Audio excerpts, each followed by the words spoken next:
Hello, everybody. Welcome back to the channel. I, of course, am John, the creative blue collar guy. More music news for you. This time, a band that I'm actually a fan of, and that is the Deftones. So, again, I'm probably a couple days late on this one, but we're just going to go ahead and click on over here.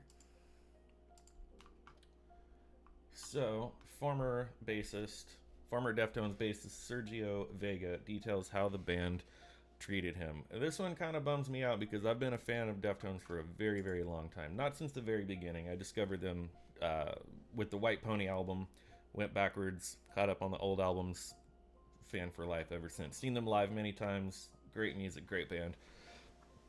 But when you hear stories like this of a band member leaving because they were, quote, treated badly, it stings a little bit. But, you know, I guess at the same time, a band is a business, and it's not always that brotherhood that it could be. So let's just kind of skim through this real quick.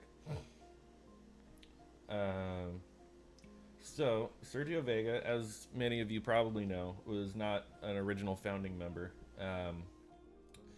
He originally jumped in as a replacement when their original bass player, founding member Cheng, had his career-ending car crash in 2008 and unfortunately passed away in 2013 as a result of those wounds. He was essentially in a semi-comatose state for those 5 years and unfortunately lost his battle with those injuries and just was never able to fully come out of it.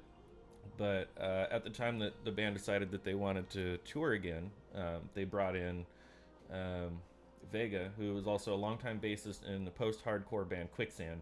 They had toured together. He was friends with them. I think it said somewhere in a different article somewhere that he actually filled in on a tour previously when she couldn't tour for whatever reasons, maybe family obligations. I'm not really sure of the details of that.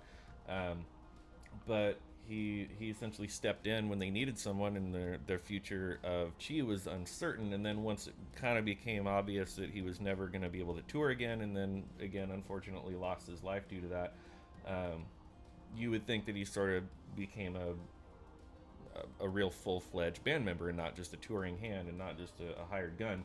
But Vega goes on to say that being a core and key writer, arranger, and collaborator, but also being someone who's being paid on a salary, created a dissonance, and not for myself, but for the whole thing. So it kind of sounds like he said in a different article I read it wasn't about money, but here he is saying it's like being paid on a salary. So I guess whatever the contract was that they worked out, he wasn't happy with. Um, so down here, yeah, he said it was never about money and it was never about any of that. It was just about literally being in the same situation, so it didn't create these opportunities for dissonance where it was like, oh, you're doing this, but we're paying you while you're doing this. There's something else in here. Oh, so he talked about when they brought in keyboardist Frank Delgado, who I think has been with them since the second album. Definitely White Pony, but I think he was on Around the Fur. He said that the offer that was given to Frank was not offered to Sergio here coming in as a bass player and wanting to be a full-fledged member.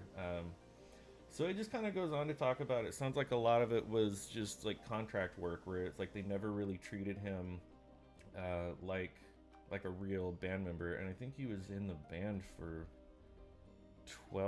12 years, I believe. Down here it says that he contributed to their albums Diamond Eyes 2010, Koi no Yokan, probably pronounced that wrong, I apologize, 2012, Gore from 2016, and then their latest album Ohms, which I think came out in 2020. Um, He's maintained that he wishes Deftones and their fans all the best. In addition to Quicksand, Vega is currently working on a new project with a planned collaboration with ex Every Time I Die vocalist Keith Buckley. Um, so then I'm going to go ahead and link this article in the description of this video so you guys can go read this whole thing for yourself. Maybe watch this video where he's on the Jasta show.